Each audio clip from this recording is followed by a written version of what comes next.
Bonus episode of the Locked On Steelers podcast coming at you here. I'm your host, Chris Carter. We'll talk about ahead of the trade deadline in the NFL, who could the Steelers be looking at? That and a little talk about Najee Harris and the leadership of the Steelers offense. Let's get into it. You are Locked On Steelers, your daily Pittsburgh Steelers podcast, part of the Locked On Podcast Network, your team every day.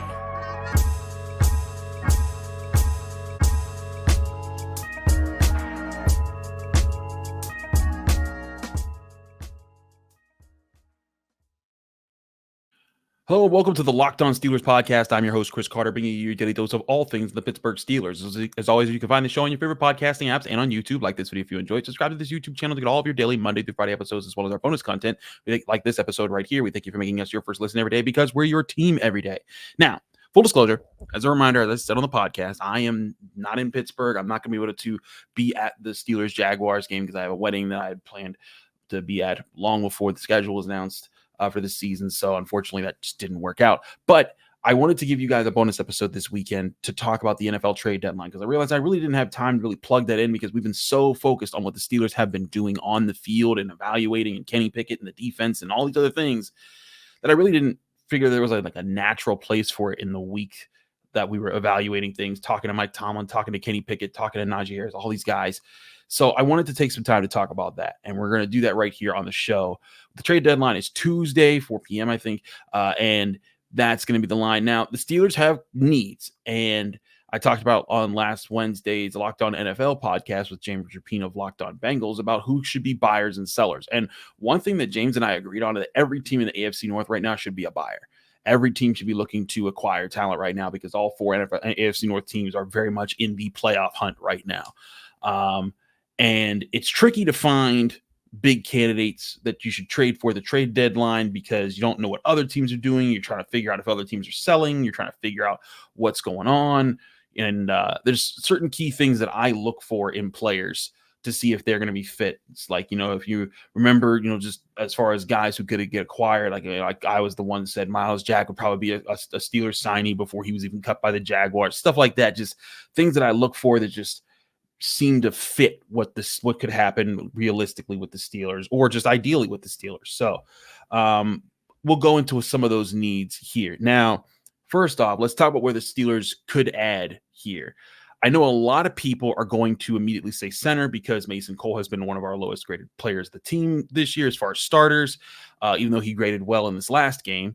But I'm here to tell you, Mason Cole, you're not going to find a center just on the market like that who's not a journeyman themselves, who's not like a backup center or a guy trying to just fight for a roster spot. Mason Cole is as good as you're going to get at this point, unless some team is really imploding. But centers are a valued position as far as long steadiness in the NFL. So if the Steelers are to advance at center, I think that's going to come in the offseason with either the draft or a major free agent signing if someone comes available. And then they'll reevaluate what they're going to do there. But so center's off the board for me. Wide receiver could be interesting. I know that there's odds makers out there that say DeAndre Hopkins, and I'm just like, no, that makes no sense. Like they got Pickens, they got Johnson, they got Austin. Allen Robinson would be fine as like a fourth option there. I guess he's also kind of a third option. Depends what you want. I guess tight end with Pat Fryman's injury, maybe, but they don't even throw to tight end. I think that they're fine with Hayward, Washington, and Williams as now until Fryman returns. So I take those positions out of it.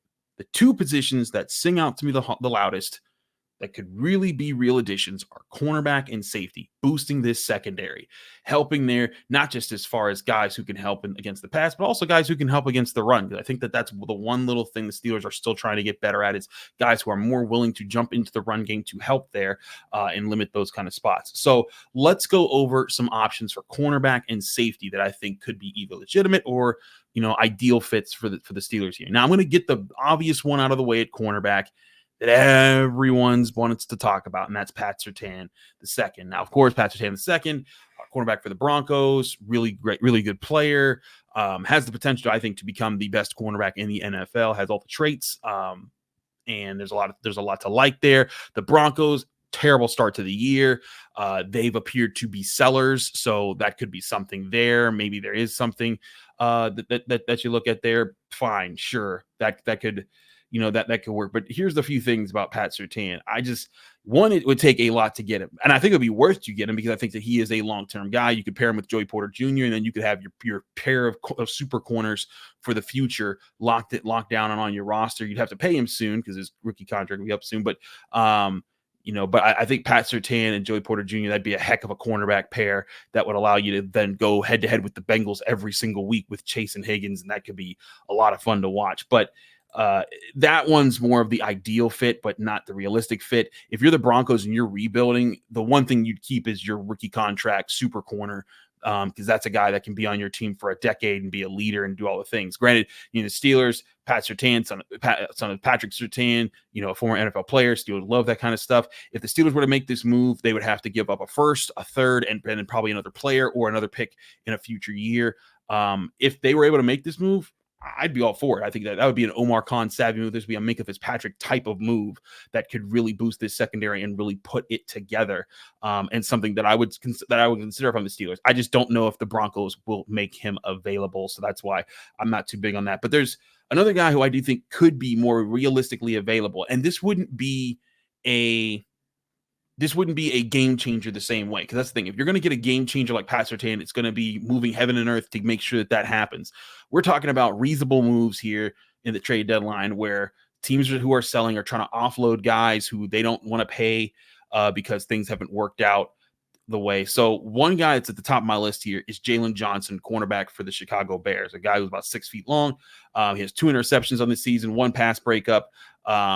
His last year of his rookie deal. This would just simply be a temporary fix to the secondary. It would just be a guy that you can come in, plug and play, especially with the trade deadline. That'd be coming right before the Titans game. You'd have that long break after the Titans game because the Titans game is the week after this Jaguars or the Thursday after this Jaguars game. So then you'd have that long weekend and then an extra long week, the mini bye after that to insert whoever you pick up in the trade deadline and give them time to insert into the defense after that. So there'd be some time for him to adjust there. And again, Jaylen Johnson, he's on the last year of a rookie deal for a Bears team that's not going to pay for him because they got other problems that they got to worry about. And I see him as another guy that all you're looking for is a temporary fix here, much like how Levi Wallace was for the Steelers last year or Kella Witherspoon the year before that. Guys that you're not planning on them being the long-term answer. You're just planning on getting a guy who can be a better body for right now to kind of get you through this season. And that's where Jaylen Johnson, I do think, could be a good fit. Another guy that keeps coming up is Christian Fulton for the Titans. 2 years ago, he had 11 pass breakups in a season, and everyone was like, whoa, he's just been bad since, and he hasn't put that together. And that could be another guy that you just swap light picks for. You don't give up too much compensation, if anything, for in the grand scheme of things. But those would be 3 cornerbacks that that I'd talk about. Patrick Surtain, the dream; Jaylen Johnson, the realistic veteran that may be able to come in and be faster and be part of the system and work his way into it. Christian Fulton, more of a project guy who could come in, maybe be something, maybe not. But those are more realistic things. And if you remember, the Steelers tried to do this with William Jackson III last year. He just came in, he was hurt, and it just never worked out. So the Steelers, I think this would be a savvy move to do something like this at the cornerback position, especially at outside corner. I didn't want to look up as many slot corners because I think Patrick Peterson can be fine there. And I think that with Elijah Riley and Shannon Sullivan as a package thing, I think the Steelers, they got that. So, I think it's fine enough. I think the biggest thing is they can find an outside corner who can live on the outside with Joey Porter on the perimeters. I think that can be the best thing they can do for their defense right now as far as the secondary. But I also would throw in that safety is a legitimate need right now because I think that KZ, he's been fine when he's dropped back and worked in intermediate zones and deeper zones, but he hasn't been the safeties have not been the same because there hasn't been the guy that's allowed Minkah Fitzpatrick to go be Minkah Fitzpatrick and roam the field looking for interceptions. Instead, he's being more aggressive and playing at the line of scrimmage a lot more. And that's fine. As part of Minkah wants to do those types of things, and he will do those type of things. And he's very good at doing those types of things. But you want him to make interceptions. So I think the Steelers, they thought that Keanu Neal might be that guy who could play up in the box, who could help cover underneath and stop the run. And I think Keanu Neal, there was a potential there, but we haven't seen it really manifest yet. I will say that he's communicating better with his guys and being in the right spots a little bit better now. But I think that you could serve by getting a guy who could maybe be better at that spot there to help in the box, help against the run, help in coverage a little bit better. and find an answer there. So here's three options I think are all legitimate possibilities for the Steelers to actually look at. The first one is one that I've talked about on my Twitter account, and that's Terrell Edmunds. And of course, Terrell Edmunds, former Steeler, just got traded as part of the Kevin Byard trade to the Eagles. The Eagles sent him to the Titans. I'd imagine the Titans, they're not buyers right now. They're starting Will Levis this weekend. They're about to play the Steelers on the 2 days after the trade deadline. You could get Terrell Edmunds by probably swapping 7th-round picks and calling it a day or whatever and pick him up. And look, Terrell Edmunds isn't good right now. He wasn't very good last year, but the one thing he was he knew your system and he was consistent, at least in being the right spots. He can help against the run. He can help it underneath coverage in the box. That's what he always did. It didn't work out this offseason because he wanted a multi-year contract. He wanted to test free agency. It didn't work out. The Steelers made some moves, and now he's on the outside looking in. But I think both can kind of look at each other and say Terrell Edmunds can be like, you know what? It didn't work out as well as I hoped it would by leaving here. And the Steelers can be like, you know what? It didn't work out as well as it could by you leaving. That could be a rekindling of an old relationship that could work. We know that he plugs and plays well with Minkah Fitzpatrick. Makes a lot of sense. It costs you nothing, and you can still just draft another safety next year or sign a bigger player in the off season to let him, to appease that. So it doesn't have to be a long-term thing with Terrell Edmunds. Just bringing him back to kind of bring that chemistry back that you had last year in the secondary. Two other safeties though, going away from Terrell Edmunds, the Steelers could look at in a trade. One guy is a former rival of theirs. That's Von Bell. You remember him when he was with the Bengals. He had the big hit on Juju that forced a fumble on that night game that one time. Von Bell is a guy I liked out of college at Ohio State, but now he's 29 years old. But this is an experienced safety who can play strong safety. He knows the AFC North. He played at it for several years. He can hit. He was a big factor in the Bengals defense as far as communicating and the chemistry that he had with Jesse Bates. I imagine that he could develop a chemistry with Minkah Fitzpatrick. He signed for a 3-year deal with the Panthers, but they're 0-6 and they'll probably want to dump their older players soon. So I think that that's a guy that you could probably go in and get. He wouldn't cost you too much. I imagine he plays strong. He can work the box. He can add some flexibility as far as moving around the field. It's a smart safety. I think Von Bell could be a low-cost, low-risk guy to bring in vet who could be an upgrade from both KZ and Neal from what they've given the Steelers this year. And who knows, maybe those guys do shape up and this becomes a not big deal. But I think Von Bell is a legitimate veteran safety. You could bring him in, wouldn't have to take too long to adjust. He could be plugged right in, start, and maybe give you a little bit better looks at safety to free up Minkah Fitzpatrick, but also just give you better flexibility at different parts of your secondary there. And then the last safety I thought of taking a look at was Julian Blackmon of the Indianapolis Colts. Now, if you don't know Julian Blackmon, he has 2 interceptions this year. Hasn't given a touchdown yet, broke up a pass. He's in the last year of his rookie deal. I imagine that Indianapolis, even though they competed with the Browns this past weekend and they've pulled off some upsets and they've been kind of feisty, they're not. This isn't their year. I mean, this always wasn't going to be their year. But when Anthony Richardson was in, they were going to be like, I could see them saying, you know what, let's ride this out. Let's see how good this team is with the quarterback that we think can be our franchise quarterback for the future. But now that he's out for the year and he's done, if I'm the Colts, why wouldn't I tank? Why wouldn't I just be like, you know what, let's get as much capital as we can and build for the next year when Anthony Richardson's healthy. We can still see about other things here. So I just think Julian Blackmon, he's on the last year of his rookie deal. So if they don't want to re-sign him and they want to do other things, that would make sense for them to get to let him go. It might not mean that they will let him go, but it just, the structure of where he is in his contract, where they are as a team, that makes sense. The same thing with Von Bell and the same thing with Terrell Edmunds, because it's just a new team. And I'm not so sure that the Titans really are invested in, cared about getting him out, other than just he was a body at safety that they could add to their depth chart and see what happens there. So to recap, guys who I think the Steelers could or should try to get if things rolled their way. Patrick Surtain with the Broncos, that'd be a home run. But that would be a Omar's coming type of Omar Khan Steelers front office move. I think that would be something that people could get behind and be very excited about, and potential like franchise changing. Like that puts this defense back in the contention of being like, oh wait, this defense could be elite this year if a few things go the other way. Cam Hayward comes back, Patrick Surtain works out, Joey Porter Jr. works out, Patrick Peterson moves to the slot, Minkah Fitzpatrick is flying all over the place again. there's a lot of potential there. And oh, by the way, there's these guys, TJ Watt and Alex Highsmith. Maybe you've heard of them. So that's why that guy works. But Jaylen Johnson could be another bridge player, very similar to what Levi Wallace was last year.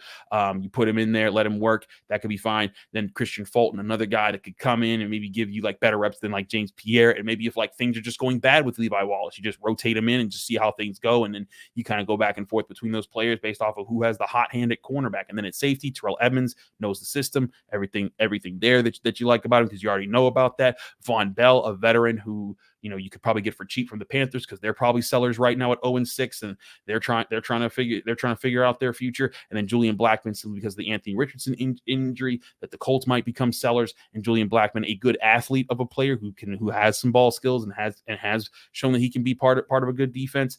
You know, you can see what he would take to get him because he's on the last year of his rookie deal. Those are all the trade deadline targets that I have at cornerback and safety. Just some. I just named 3 per just for funs and giggles so we can talk about that and give you guys some thoughts on who the Steelers could be looking at here. And it might go somewhere other direction. It might be another whole other position the Steelers are looking at right now. But those would be the players that if I'm Omar Khan, I'm looking at, and I'm seeing like, hey, with this, is there a possibility here? Can someone pick up the phone and make that happen? So we'll see what happens. Again, the trade deadline is Tuesday. I imagined I just wasn't going to have time to discuss it in depth leading up to this because, you know, Monday we're going to be talking about the Steelers-Jaguars game. Tuesday we're going to be doing our grades for the Steelers-Jaguars game.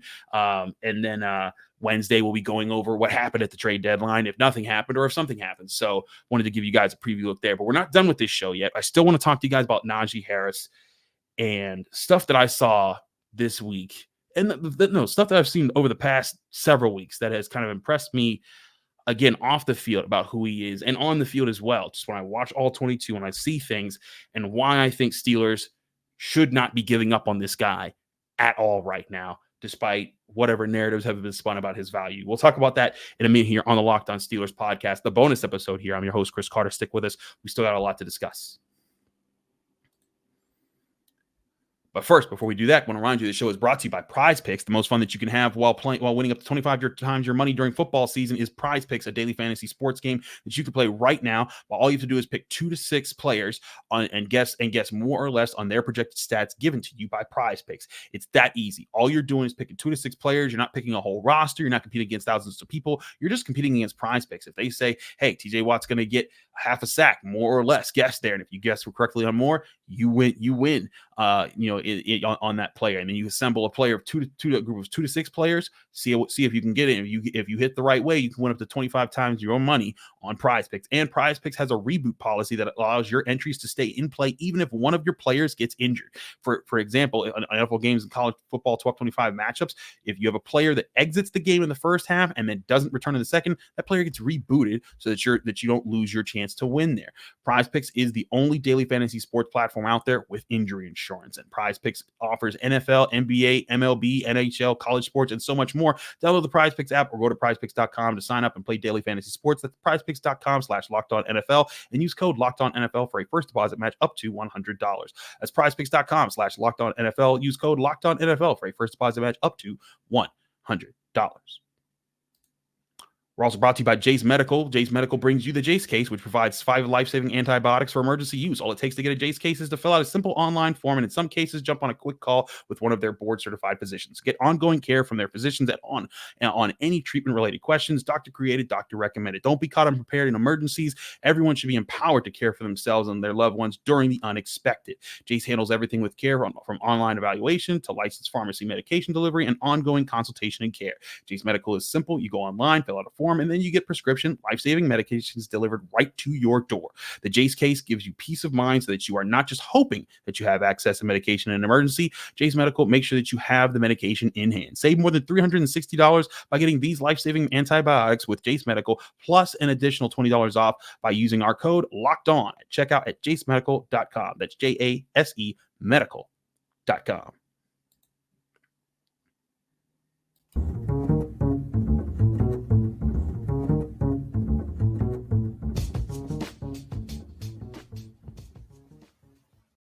Back here on the Locked On Steelers podcast, I'm your host, Chris Carter. We continue our bonus episode here on a Saturday ahead of Steelers Jaguars. You can see my picks for Steelers Jaguars on the Friday episode if you missed that with Jenna Harner. It's a fun one. We go over that and our predictions and how they clash. We had crossover Thursday, all that prediction there. This is a bonus episode where I just wanted to get out things that I didn't have time to get out this week before I went on my trip. So I want to talk about Najee Harris. Now, Najee Harris can be a polarizing guy to talk about in Steelers fandom because some people see him as a bust already, as a third-year running back who was drafted in the first round, who hasn't, really popped off and become the dominating super back that you want whenever you draft one in the first round. Some people feel like he should be given more time to succeed and like his demeanor and things like that. So there's a lot of there. Some people feel like Jaylen Warren should be starting. However you feel about that, I think the one thing that no one can doubt about Najee Harris is his commitment to the team aspect of the Pittsburgh Steelers. And that's because of just what I've seen over time and the leadership he brings to the offense with all the young players that are trying to build up the culture of this team and that part of it around, the other guys who have been part of the culture. TJ Watt, he's part of the culture. Cam Hayward, he's part of the culture. Minka Fitzpatrick, he's part of the culture. And these other guys like Kenny Pickett, Najee Harris, Pat Freiermuth, Deontay Johnson, all those guys, they're trying to contribute to it as well, but they're doing it from a different angle. And I think that Najee Harris is bringing a unique angle here. Now, I talked about this play on my Twitter account. You can follow me at Carter Critiques. But when I was doing my All 22 review, there was one point, wasn't a point in the play. It was after the play that I noticed something about Kenny Pickett's sneak. After the sneak, Kenny Pickett gets it. They're marking it, and players are, kind of clearing away.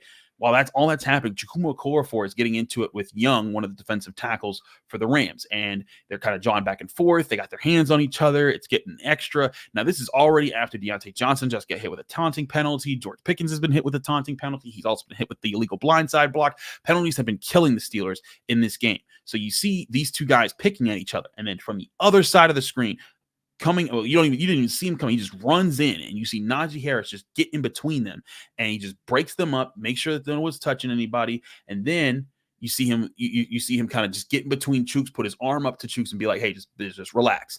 And then Chuks kind of keeps jawing at the guy, and another Rand comes over, and immediately Najee turns around. You can't see what he says, but you just see him look at Chuks, and you just see him point back, the other way. And Chuks, as soon as Najee points, he walks away, and you could see there was a respect level to Najee's leadership in that moment. And I was like, that's interesting. That's cool.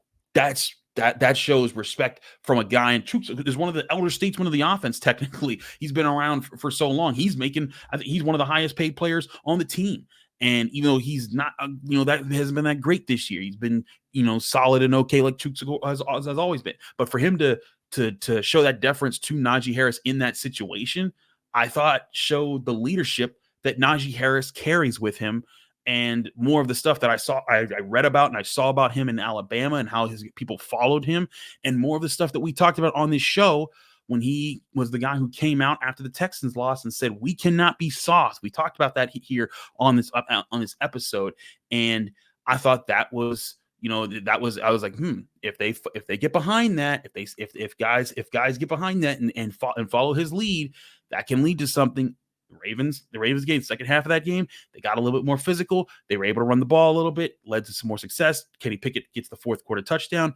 It worked out. This game, I'm telling you, you can go back and watch the All 22 on NFL Plus. By the way, anyone can do that. Just buy the subscription to NFL Plus. You can watch the All 22 through that app. And when you're doing it, go and look at the angles that show Najee Harris after some of his runs and the attitude that he's trying to bring. He's trying to get everyone else psyched up. He's trying to get everyone going, and he's trying to be that confident guy that's trying to generate energy with this young offense that's trying to figure out who he is. And you see that, but he's doing that while also trying to not draw the penalty. Najee Harris even revealed to us, as Mike Tomlin also revealed to us, that early in the game, he chirped at a player on the Rams who he was very familiar with, and it was more of wasn't an aggressive thing. He just it was just, hey, we were just being competitive. We knew each other from our SEC days. It was just a thing, and the referees went to Tomlin and said, "You better calm 22 down." And so Tomlin had to talk to him, and Najee was like, "Okay, I got to relax." Now, apparently George Pickens and other guys could have heard that message too, but again, Najee Harris hearing that message, being a leader just after the Steelers just converted a 4th down on a quarterback sneak that could have closed out the game. This penalty could have cost them another way. Najee Harris stepping in. And so I asked Najee Harris about that moment and his emphasis to help in situations like that. Here was Najee Harris in the Steelers locker room. After the Pickett sneak, Chuks was getting into it with the guy, and looked like you got in between him, and separated it. Do you take that upon yourself to help? Of course, a lot more. Yeah. Last year too, actually. I've been here a couple of times. I've always been doing that, but we just got to strike a balance between, when is it too much, and see like where we at situational. That was the time we were trying to close out the game, and penalties, we didn't want that. So I saw that happen, and I just try to get in between that and just back everybody up, and be like, resolve all that issues that's going on. So Najee's talking about the situational there. The Steelers want to be bullies. Like, he even talked about that after the game at the stadium in LA. He talked about, like, we want to play that kind of bully ball, something that we've talked about. Mike Tomlin has told his players, we want to be a goon squad. We want to bring that physicality back and owning the line of scrimmage and owning the game and out physicaling opponents, winning those battles of attrition. And part of that is your demeanor. It's how you carry yourself. It's being strong. It's being proud. It's not allowing yourself to be pushed around and barking at your opponent, but it's also doing that without costing your team. And that's something that can be very tricky and a very, thin line to walk. And here you hear Najee Harris being like, hey, we got to be mindful of this. And you hear him doing this and stepping up as a leader on and off the field, in the locker room, in team meetings. Guys, he called a meeting after the Texans loss about what they need to do better and how they need to step up. He's doing all this in a year where Najee Harris last year was voted as a team captain, and this year was not voted as a team captain. And I got to be honest, when that happened and we were asking him about it, he kind of just brushed it off and was like not too happy to talk about it. But you could tell it bugged him because he wants to lead. And I think that there's been times where you could see Najee was a little miffed about how, people were talking about him, and he wants to, he's kind of keeping his mouth shut because he's not getting carries and he thinks he could do more and get better here. But here he is, calling meetings with Mason Cole, the offensive line, saying, hey, Matt Canada, this is what we can do that can work. And some of those things working more into the offense and becoming more of a staple for the offense to build off. Here he is being that guy, despite not being voted captain, and not taking that as a slight that pushes him out of the way and says, oh, we can make excuses, saying, what, they don't want me anyways. I don't need to do this. I'm going to just do my job, run the ball, get my yards, and get paid at the end of it. That demeanor, he does not have that. He has the let's go win this. Let's be a team. Let's do this. He's trying to lead by example and then also lead with his voice as he leads by example. And that is something that I believe Mike Tomlin saw at Alabama. It's something I read about at Alabama. That's the kind of stuff that I think the Steelers have believed in him from day one about, and why I think that it's not a given that he won't be back with the Steelers after his rookie contract is up. I don't know if they're going to do his 5-year extension. Maybe they will. Maybe they won't. But I think Najee Harris has a future with the Steelers because they want him as part of the culture of the Steelers. And for those who might be doubting his talents, I'm telling y'all, if there's better blocking, that dude is going to be a problem. And, FanDuel made this point on, and I say FanDuel, like the service, they put out stats of, I think it was 36 games to 36 games. And Najee Harris's stats were almost identical with Marshawn Lynch at the start of his career, who just needed an offensive line and a quarterback and a passing game around with him that opened up the game more and allowed him to become beast mode as we came to know him in his time with the Seahawks. Now, Najee Harris, who also is close to Marshawn Lynch, by the way, just looking at where they were, I just looked up quickly, their first 3 seasons, what did they look like?